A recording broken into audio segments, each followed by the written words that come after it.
بسم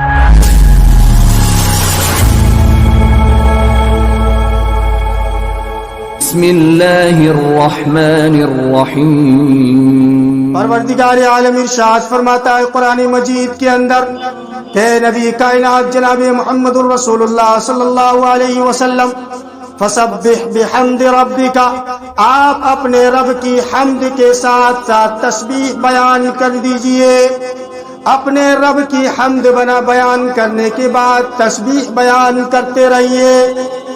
وَكُن مِّنَ السَّاجِدِينَ، اور سجدے کرنے والوں میں شامل ہو کر کے رہیے اور اپنے رب کی عبادت کرتے رہیے۔ کب تک؟ حَتَّى يَأْتِيَكَ الْيَقِينُ، یہاں تک کہ آپ پر موت آ جائے۔ اللہ کی عبادت کب تک کرنی ہے؟ جب تک اللہ رب العالمین نے دنیا میں تمہیں زندہ رکھا ہے تب تک تمہیں صرف اللہ رب العالمین کی عبادت کرنی ہے۔ اللہ رب العالمین کی عبادات میں کسی کو شریک ٹھہرانا یہ سب سے بڑا جرم ہے۔ اللہ رب العالمین کی عبادات میں کسی کو پارٹنرشپ بنانا، اللہ رب العالمین کی عبادات میں کسی کو شریک ٹھہرانا دنیا کے اندر سب سے بڑا گناہ، سب سے بڑا جرم۔ اللہ رب العالمین کبیرہ گناہوں کو چاہے گا تو معاف کر دے گا۔ اللہ رب العالمین تم دنیا بھر کے گناہ لے کر کے آؤ، اللہ کہتا ہے کہ ہم چاہیں گے تو معاف کر دیں گے، لیکن تم اگر ایک کام کرو گے، اللہ کے ساتھ اگر تم کسی کو شریک ٹھہراؤ گے، اللہ رب العالمین کے ساتھ کسی کو پارٹنرشپ بناؤ گے، ہم اسے معاف ہرگز نہیں کریں گے۔ تو پتہ ہی چلا کہ اللہ رب العالمین کی عبادت زندگی بھر کرنا ہے۔ اب سوال یہ پیدا ہوتا ہے کہ کیا کسی خاص کر دینا کسی دن کو یا کسی رات کو کیا جائز ہے؟ ہرگز نہیں۔ اللہ کے رسول جناب محمد الرسول اللہ صلی اللہ علیہ وسلم نے ارشاد فرمایا کہ جمعہ کے دن صرف عبادت کرنا اور جمعہ کی رات کو صرف اللہ رب العالمین کے لیے قیام کرنا، جمعے کے دن روزے رکھنا، ان تمام باتوں سے تم رکے رہنا، خاص نہیں کرنا۔ کیونکہ اگر جائز ہوتی جمعے کے دن روزہ رکھنا، جمعے کے دن یا جمعے کی رات میں اللہ رب العالمین کی عبادت کرنا، تو اللہ کے رسول جناب محمد رسول اللہ صلی اللہ علیہ وسلم اس بات کی اجازت دیتے کہ جمعے کے دن تم عبادت کرو، جمعے کے دن رات تم اللہ کی عبادت کرو، کیونکہ ہفتے کے ایام میں سب سے افضل اگر کوئی دن ہے تو وہ جمعہ کا دن ہے۔ لیکن اللہ رب العالمین نے منع کر دیا کہ کسی ایک دن کو خاص کر کے اور کسی ایک رات کو خاص کر کے اللہ کی عبادت کبھی نہیں کرتا۔ یہی معمول جناب محمد الرسول اللہ صلی اللہ علیہ وسلم کی پوری زندگی ہے۔ آپ صلی اللہ علیہ وسلم کی اگلی پچھلی تمام خطائیں اللہ رب العالمین نے معاف فرما دی۔ معصوم عن الخطا ہے، کوئی غلطی نہیں، کوئی گناہ نہیں، کوئی خطائیں نہیں، کوئی سرزنش نہیں، کوئی گناہ نہیں۔ اس کے باوجود جناب محمد الرسول اللہ صلی اللہ علیہ وسلم اپنی پوری زندگی اللہ کی عبادت میں گزار دیے۔ اما عائشہ فرماتی ہیں کہ اللہ کے رسول جناب محمد الرسول اللہ صلی اللہ علیہ وسلم رات کو اتنی لمبی قیام کیا کرتے تھے کہ آپ کے پاؤں مبارک پھٹ جایا کرتے تھے۔ میں کہتی اللہ کے رسول آپ کو کیا ضرورت پڑی ہے؟ اللہ کے رسول آپ ایسا کیوں کرتے ہیں؟ اللہ کے رسول آپ ایسا کیوں کرتے ہیں؟ آپ اتنی لمبی قیام کیوں کرتے ہیں؟ آپ اتنی لمبی عبادات کیوں کرتے ہیں؟ اللہ کے رسول جناب محمد الرسول اللہ صلی اللہ علیہ وسلم فرمایا کرتے تھے افلا اکون عبدا شکورا، اے عائشہ کیا میں اللہ کا شکر گزار بندہ نہ بنوں؟ کیا ضرورت تھی اللہ کے رسول صلی اللہ علیہ وسلم کو اتنی لمبی قیام کرنے کی، اتنی عبادت کرنے کی کیا ضرورت پڑی؟ آپ کی اگلی اور پچھلی تمام خطائیں اللہ رب العالمین نے معاف فرما دی، اس کے باوجود آپ راتوں کو اتنی لمبی قیام کیا کرتے تھے کہ آپ کے پاؤں مبارک پھٹ جایا کرتے تھے، آپ کے پاؤں میں ورم آ جایا کرتے تھے، پھول جایا کرتے تھے۔ حضرت مغیرہ رضی اللہ تعالیٰ عنہ بیان کرتے ہیں کہ اللہ کے رسول صلی اللہ علیہ وسلم سے پوچھا گیا، اللہ کے رسول آپ کی اگلی اور پچھلی تمام خطائیں معاف ہیں، اس کے باوجود آپ اتنی لمبی قیام کیوں کرتے ہیں کہ آپ کے پاؤں مبارک پھٹ جاتے ہیں، آپ کے پاؤں مبارک میں ورم آ جاتے ہیں؟ اللہ کے رسول صلی اللہ علیہ وسلم نے فرمایا، افلا اکون عبدا شکورا، کیا میں اللہ رب العالمین کا شکر گزار بندہ نہ بنوں؟ أما بعد فإن خير الحديث كتاب الله وخير الهدي هدي محمد صلى الله عليه وسلم وشر الأمور محدثاتها وكل بدعة ضلالة۔ اللہ کے رسول صلی اللہ علیہ وسلم نے فرمایا، اما بعد، حمد و ثنا کے بعد، فإن خیر الحدیث کتاب اللہ، کہ سب سے بہترین دنیا کے اندر بات اگر کوئی ہے تو اللہ کی کتاب ہے، قرآن مجید ہے۔ اور اللہ رب العالمین کی کتاب جب دنیا کے اندر سب سے بڑی چیز ہے تو اللہ رب العالمین فرماتا ہے، اللہ کے رسول جناب محمد الرسول اللہ صلی اللہ علیہ وسلم نے فرمایا، فإن خیر الحدیث کتاب اللہ وخیر الہدی ہدی محمد صلی اللہ علیہ وسلم، اور دنیا میں سب سے بہترین طریقہ جناب محمد الرسول اللہ صلی اللہ علیہ وسلم کا طریقہ ہے۔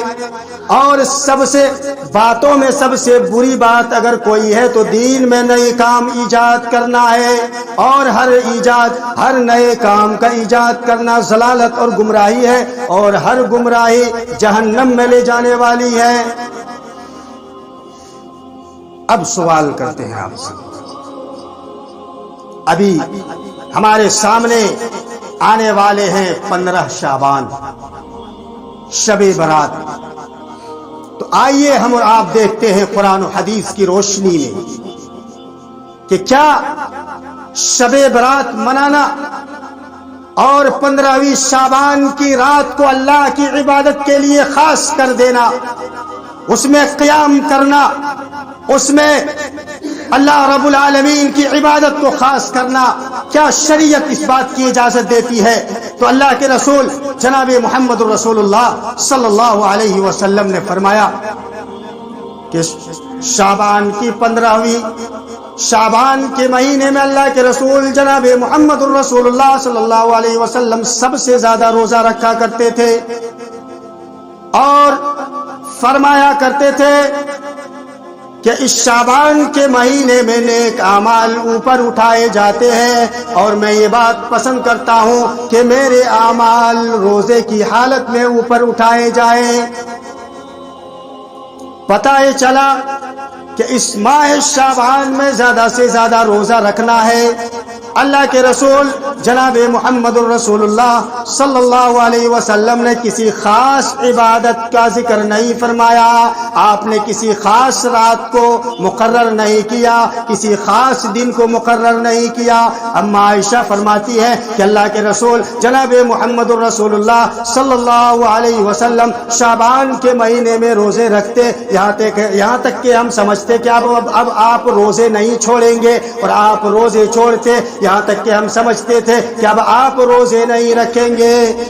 حضرت عائشہ صدیقہ فرماتی ہے کہ اللہ کے رسول جناب محمد الرسول اللہ صلی اللہ علیہ وسلم نے شعبان کے مہینے میں چند ایام کو چھوڑ کر کے سب سے زیادہ روزہ رکھا کرتے تھے۔ تو شعبان کے مہینے میں جو اللہ کے رسول جناب محمد الرسول اللہ صلی اللہ علیہ وسلم نے جس عبادت کو کیا ہے وہ روزہ ہے۔ روزہ رکھا کیجئے زیادہ سے زیادہ۔ اب کسی دن کو خاص کر کے روزہ رکھنا شرعاً جائز نہیں ہے کہ 15ویں رات کو عبادت کر لیں گے اور اس کے دوسرے دن روزہ رکھ لیں گے۔ دنیا کے ذخیرہ حدیث سے کوئی لا کر کے دکھلا دے، ارے ہم بھی تو نیک اعمال کرنا چاہتے ہیں، ہم بھی تو اللہ کی عبادت کرنا چاہتے ہیں، ہم بھی تو قیام کرنا چاہتے ہیں، ہم بھی تو تلاوت کرنا چاہتے ہیں، ہم بھی تو اللہ کی عبادت کرنا چاہتے ہیں۔ ذخیرہ حدیث سے کوئی ایک صحیح حدیث لا کر کے دکھلا دے کہ 15ویں شعبان کو اللہ کے رسول نے قیام کیا ہے، 15ویں شعبان کی رات کو اللہ کی عبادت کے طور پر خاص کیا اللہ کے رسول نے، کوئی ایک حدیث لا کر کے دکھلا دے۔ کل جو 15 شعبان آنے والے ہیں، تمہارے ساتھ ہم بھی قیام کریں گے، تمہارے ساتھ ہم بھی چراغاں کریں گے، تمہارے تمہارے ساتھ ہم بھی قرآن خوانیاں کریں گے، تمہارے ساتھ ہم بھی فاتحہ پڑھیں گے، تم ایک حدیث لا کر کے تو دکھلا دو۔ صرف دعویٰ کرنا کوئی بڑی بات نہیں ہے، اس دعوے کو ثابت کرنا یہ سب سے بڑی بات ہے۔ دعوے کو ثابت کرو پہلے کہ 15ویں شعبان کو صرف قیام کرنا اور اس کے دوسرے دن قبرستان میں جانا۔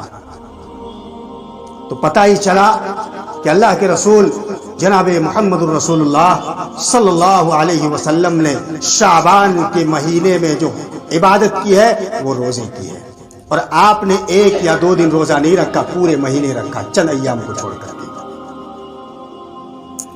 اب روزے کے فضائل جاننے کے بعد اب آئیے جانتے ہیں کہ 15ویں شعبان کی رات کو یا شب برات کی کیا حقیقت ہے، کیا اہمیت ہے قرآن و حدیث کی روشنی میں۔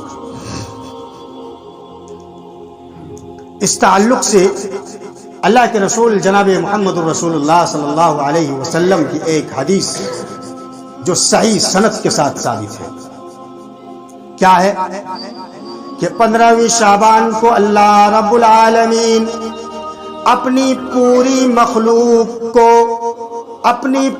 مخلوق کی طرف بنظر رحمت دیکھتا ہے۔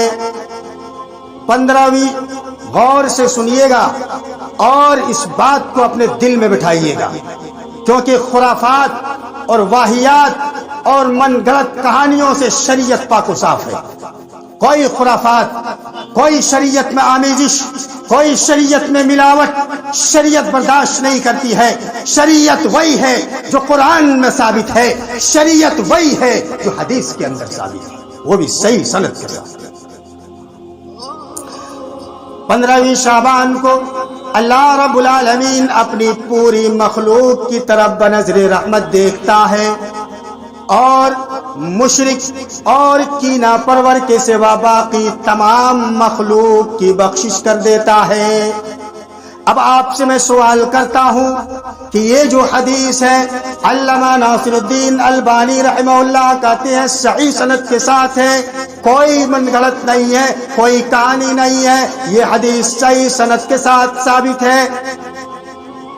تو اب آپ اس حدیث کو 15ویں شعبان کو لا کر کے فٹ کر دینا کہ 15ویں شعبان کی رات کو قیام کرنا اور اس اگلے دن کو روزے رکھنا کیا اس حدیث کے اندر ثابت ہے؟ حدیث کیا ہے کہ اللہ رب العالمین 15ویں شعبان کی رات کو اپنی پوری مخلوق کی طرف بنظر رحمت دیکھتا ہے اور مشرک اور کینہ پرور لوگوں کی بخشش کر دیتا ہے۔ کیا عبادت کی کوئی بات آئی؟ کیا قیام کی کوئی بات آئی؟ کیا روزے کی کوئی بات آئی؟ ارے اس حدیث کے اندر ہر وہ شخص شامل ہے جو شرک سے پاک و صاف ہے، جو اللہ کی عبادت میں کسی کو شریک نہیں ٹھہراتا ہے، جو اللہ رب العالمین کی عبادت میں کسی کو پارٹنرشپ نہیں بناتا ہے، اور اپنے مسلمان بھائیوں کے لیے اپنے دل کو پاک و صاف رکھتا ہے۔ کوئی کینہ نہیں، کوئی حسد نہیں، کوئی کپٹ نہیں، کوئی بغض نہیں، کوئی عناد نہیں، کوئی دشمنی نہیں ہے، وہ ہر وہ شخص اس حدیث کے اندر شامل ہے۔ اب اس رات کو اللہ کی عبادت میں اپنے آپ کو خاص کر لینا یہ گویا کہ اپنے نفس پر ظلم کرنا ہے، کیونکہ نبی نے تو یہ حکم نہیں دیا، نہ اللہ رب العالمین نے حکم دیا ہے۔ جب تم اپنے منمانی زندگی کے طور پر اپنے منمانی اپنے نفس کے کہے ہوئے بات کے اوپر عمل کر کے تم 15ویں شعبان کی رات کو قیام کرتے ہو تو اس کی ذمہ دار تم ہو، یا پھر یہ اگر کہا جائے تو غلط نہیں ہے کہ نبی کائنات جناب محمد رسول اللہ صلی اللہ علیہ وسلم کے اوپر بہت بڑا الزام ہے، بہت بڑا بہتان ہے، بہت بڑا جھوٹ ہے۔ اور حضرت ابو ہریرہ رضی اللہ تعالی عنہ بیان کرتے ہیں کہ اس حدیث کو علامہ ناصر الدین البانی نے صحیح قرار دیا ہے، اور شب برات کے تعلق سے جو من گڑھت حدیثیں، جو بنی بنائے حدیثیں، جو موضوعات ہیں، جو ضعیف حدیث ہے، جو دلیل بناتے ہیں لوگ، وہ حدیث آپ کے سامنے مختصر طور پر میں آپ کے سامنے بیان کروں تاکہ لوگوں کے سامنے روز روشن کی طرح عیاں ہو جائے کہ اسلام کیا ہے، شریعت کیا ہے، اسلام کس بات کی اجازت دیتی ہے۔ پہلی دلیل، شعبان شہری و رمضان شہر اللہ۔ کہتے ہیں کہ اللہ کے رسول صلی اللہ علیہ وسلم نے فرمایا کہ شعبان میرا مہینہ ہے اور رمضان اللہ کا مہینہ ہے۔ علامہ ناصر الدین البانی کہتے ہیں ضعیف ہونا تو دور کی بات ہے، یہ حدیث من گڑھت ہے، موضوع ہے، اپنی طرف سے گڑھ لیا ہے۔ بیان کیا جاتا ہے، نمبر 2 دلیل، بیان کیا جاتا ہے کہ ایک رات اللہ کے رسول جناب محمد الرسول اللہ صلی اللہ علیہ وسلم حضرت عائشہ کے یہاں تھے، آپ اچانک نکلے، حضرت عائشہ آپ کے پیچھے گئی، دیکھتے ہیں کہ آپ بقیع کے اندر ہیں اور آپ بقیع کے اندر ہیں۔ حضرت عائشہ سے پوچھا کہ اللہ کے رسول جناب محمد الرسول اللہ صلی اللہ علیہ وسلم بقیع کے اندر ہے۔ اللہ کے رسول کہتے عائشہ کیا تمہیں اس بات کا ڈر ہے، خدشہ تھا کہ اللہ اور اس کے رسول تمہارے اوپر ظلم کریں گے؟ حضرت عائشہ کہتی اللہ کے رسول میں نے سوچا کہ آپ کسی اور بیوی کے پاس چلے گئے ہیں۔ اللہ کے رسول جناب محمد الرسول اللہ صلی اللہ علیہ وسلم نے فرمایا اے عائشہ سنو، 15ویں شعبان کی رات کو اللہ رب العالمین آسمان دنیا کے اندر نازل ہوتا ہے اور کہتا ہے کون ہے جو مغفرت طلب کرے میں اسے معاف کر دوں، کون ہے جو سوال کرے میں اسے عطا کروں، کون ہے جو رزق طلب کرے میں اسے رزق عطا کروں، یہاں تک کہ صبح ہو جاتی ہے۔ امام ترمذی نے اس حدیث کو ترمذی شریف کے اندر لایا اور امام ترمذی ہی کہتے ہیں کہ یہ حدیث من گڑھت ہے، موضوع ہے، ضعیف ہے۔ سمجھ میں آ رہی ہے؟ یہ حدیث من گڑھت ہے، موضوع ہے، ضعیف ہے، اسلام میں اس کی کوئی حیثیت نہیں ہے، کوئی وقار نہیں ہے۔ اور قصہ عائشہ جو اللہ کے رسول جناب محمد الرسول اللہ صلی اللہ علیہ وسلم جنت البقیع کے اندر جاتے ہیں اور اہل بقیع کے لیے مغفرت کی دعا کرتے ہیں، یہ جو قصہ ہے یہ صحیح ہے، لیکن اس کے اندر 15ویں شعبان کا ذکر نہیں ہے۔ یہ چور دروازہ یہاں پہ ہے، چور دروازہ۔ 15ویں شعبان کا ذکر نہیں ہے، لیکن 15ویں شعبان کو اس حدیث کو گھسیڑ کر کے جو اپنے پیٹ کو پالنے والے ملا ہے، جو اپنے پیٹ کو پالنے والے علماء ہیں، جس کے جو ہے من گڑھت حدیث کو لا کر کے دلیل پیش کر کے وہ اپنی زندگی کو بسر کرتے ہیں، اپنے پیٹ کو پالتے ہیں، اپنے بال بچوں کی پرورش کرتے ہیں، جھوٹی ہے، من گڑھت ہے، کہانی ہے، کوئی حقیقت نہیں ہے۔ صحیح روایت کیا ہے کہ اللہ کے رسول جناب محمد الرسول اللہ صلی اللہ علیہ وسلم ایک دن حضرت عائشہ کے پاس تھے، آپ صلی اللہ علیہ وسلم جو چادر اوڑھے ہوئے تھے اپنے جوتے کو نکالا اور اپنے سرہانی پر رکھ دیا اور سو گئے۔ اور حضرت عائشہ بیان کرتی ہیں کہ اللہ کے رسول جناب محمد الرسول اللہ صلی اللہ علیہ وسلم نے یہ سمجھا کہ میں سو گئی ہوں۔ اللہ کے رسول چپکے سے نکلے، اپنے چادر کو اٹھائے، اپنے جوتے کو پہنے اور آپ صلی اللہ علیہ وسلم دروازہ کھول کر کے باہر نکل گئے اور باہر نکلنے کے بعد دروازہ بند کر دیا۔ اللہ کے رسول جناب محمد الرسول اللہ صلی اللہ علیہ وسلم کے پیچھے میں بھی چلنے لگی۔ آپ صلی اللہ علیہ وسلم کو دیکھا کہ آپ جنت البقیع کے اندر ہیں، آپ بہت دیر سے کھڑے تھے اور اس دوران آپ نے 3 مرتبہ اللہ رب العالمین کی طرف اپنا ہاتھ اٹھایا اور آپ صلی اللہ علیہ وسلم پلٹ گئے۔ حضرت عائشہ کہتی ہے کہ میں بھی پلٹی۔ اللہ کے رسول صلی اللہ علیہ وسلم نے حضرت عائشہ کو نہیں دیکھا تھا۔ حضرت عائشہ بیان کرتی ہے کہ اللہ کے رسول پلٹے تو میں بھی پلٹی، اللہ کے رسول تیز چلنے لگے تو میں بھی تیز چلنے لگی۔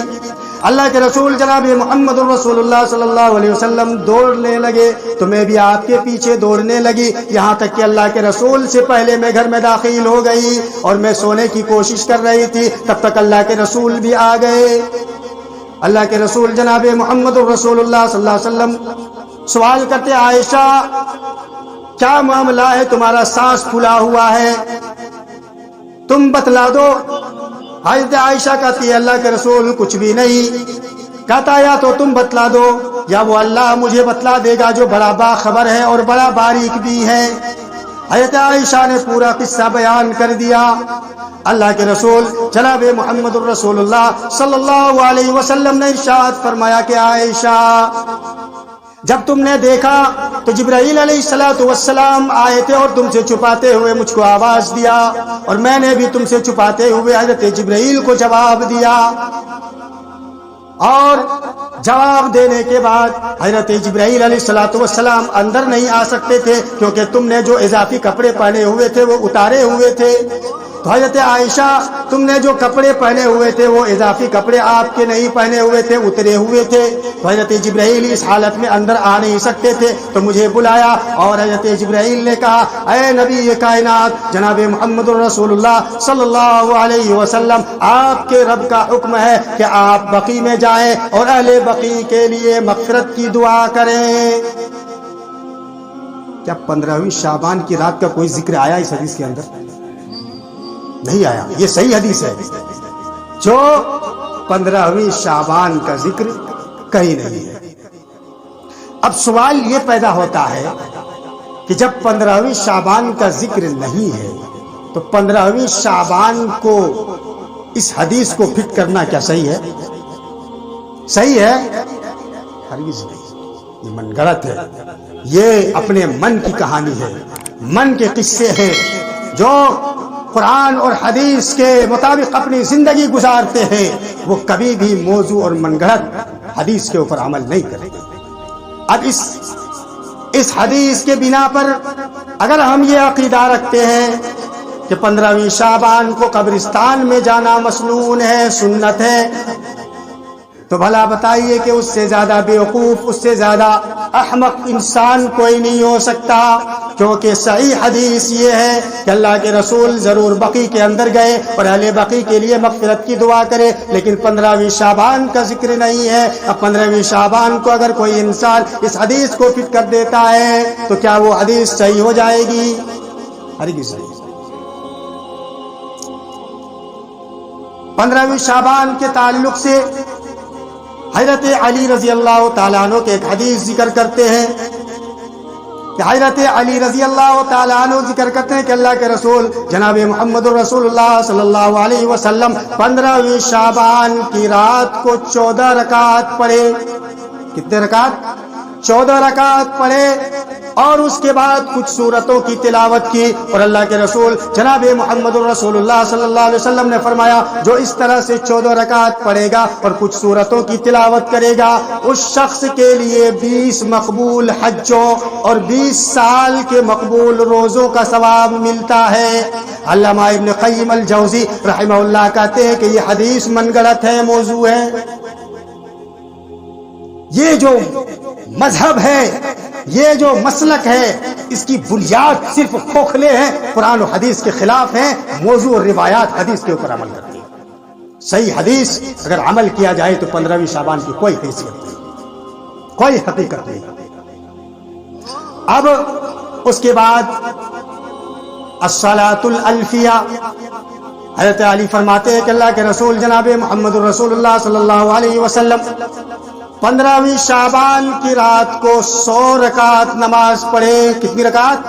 100 رکعت نماز پڑھے، اور ہر رکعت میں سورہ فاتحہ کے بعد سورۃ الاخلاص 10 مرتبہ پڑھے۔ اور جو ایسا کرے گا، جو 100 رکعت نماز پڑھے گا اس کے بعد سورہ فاتحہ پڑھے گا، سورہ فاتحہ کے بعد سورۃ الاخلاص 10 مرتبہ ہر رکعت میں پڑھے گا، وہ اس کی ہر حاجت پوری ہو جائے گی، اس کی ہر حاجت پوری ہو جائے گی، ہر تمنا پوری ہو جائے گی، ہر خواہش پوری ہو جائے گی، ہر آرزو خواہش کو پوری ہو جائے گی۔ اگر اللہ رب العالمین لوح محفوظ میں اسے بدبخت لکھا ہوگا تو اللہ رب العالمین اسے خوش بخت لکھ دے گا اور آئندہ 1 سال کے لیے کوئی گناہ نہیں لکھے گا. سمجھ رہے ہیں؟ بیوقوف نہیں بنیے. اللہ نے عقل سلیم عطا کیا ہے. پڑھیے، مطالعہ کیجئے.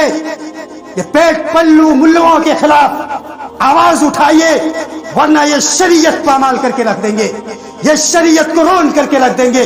یہ شریعت کے باغی ہیں، یہ شریعت کے جو ہے نہ ماننے والے ہیں. یہ اپنے پیٹ بھرنے کے لیے غلط اور من گھڑت حدیث کو پیش کر کے یہ بھولے بھالے عوام کو بیوقوف بنا رہے ہیں. سمجھ میں آ رہی نہیں آ رہی؟ سمجھیے. جب تک نہیں سمجھیں گے شریعت آپ کو سمجھ میں نہیں آئے گی. شریعت آسان ہے. لا یکلف اللہ نفسا الا وسعها. اللہ رب العالمین کسی نفس کو اتنا ہی مکلف بناتا ہے جس کی وہ طاقت رکھتا ہے.